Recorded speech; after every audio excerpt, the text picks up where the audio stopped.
சேனலுக்கு வந்திருக்க எல்லாருக்கும் வணக்கம். இன்றைக்கி நம்ம மீல் மேக்கர் மஞ்சூரியன் எப்படி செய்யலான்னு பார்க்கலாம்.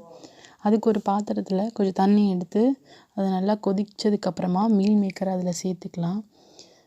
அது கொஞ்சம் ஒரு 10 நிமிஷம் வரைக்கும் வச்சுட்டு அதில் தண்ணியெல்லாம் வடிச்சிட்டு எடுத்து வச்சுக்கலாம். இப்போ அந்த மீல் மேக்கரில் உள்ள தண்ணியெல்லாம் பிழிஞ்சு எடுத்துக்கலாம். தண்ணி இல்லாமல் எடுத்து வச்சாச்சு. இப்போ இதில் மசாலா ஐட்டம் சேர்த்துக்கலாம். இதில் கொஞ்சமாக சில்லி பவுடர் ஒரு 1.5 ஸ்பூன் அளவுக்கு சேர்த்துக்கிறேன். அது கூட ஒரு ஸ்பூன் இஞ்சி பூண்டு பேஸ்ட், கொஞ்சமாக தேவைக்கேற்ப உப்பு சேர்த்துக்கலாம். 1.5 ஸ்பூன் கார்ன்ஃப்ளவர் மாவு சேர்த்துக்கலாம்.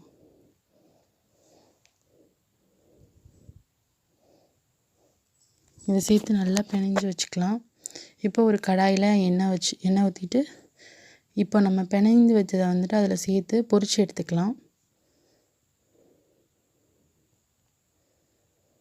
ஒரு 5 நிமிஷம் வரைக்கும் நல்லா வேகட்டும். இந்த மாதிரி கொஞ்சம் கொஞ்சமாக போட்டு பொரிச்சு எடுத்துக்கலாம்.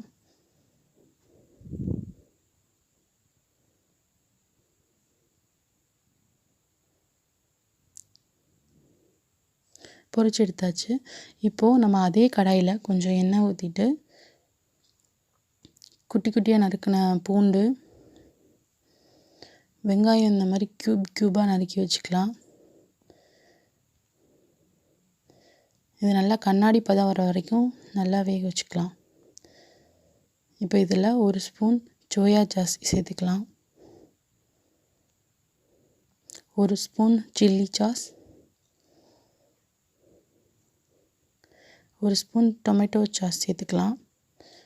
ஒரு ஸ்பூன் கார்ன்ஃப்ளவர் மாவு வந்துட்டு தண்ணியில் கலக்கி வச்சுட்டு அதையும் இதோடு சேர்த்துக்கலாம். இது நல்லா பபிள்ஸ் கொதித்து வந்துருச்சு. அதுக்கு தேவைக்கேற்ப இதுக்கு உப்பு சேர்த்துக்கலாம். உப்பு சேர்த்து நல்லா கலந்து விட்டுட்டு இப்போ நம்ம பொரிச்சு வச்சுருக்க மீல் மேக்கரை இதில் சேர்த்துக்கலாம். சேர்த்து ஒரு நிமிஷம் வரைக்கும் நல்லா கிளறி விடலாம்.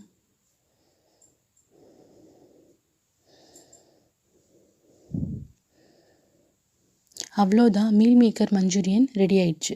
இந்த வீடியோ உங்களுக்கு பிடிச்சிருந்தா லைக் பண்ணுங்கள், சப்ஸ்கிரைப் பண்ணுங்கள்.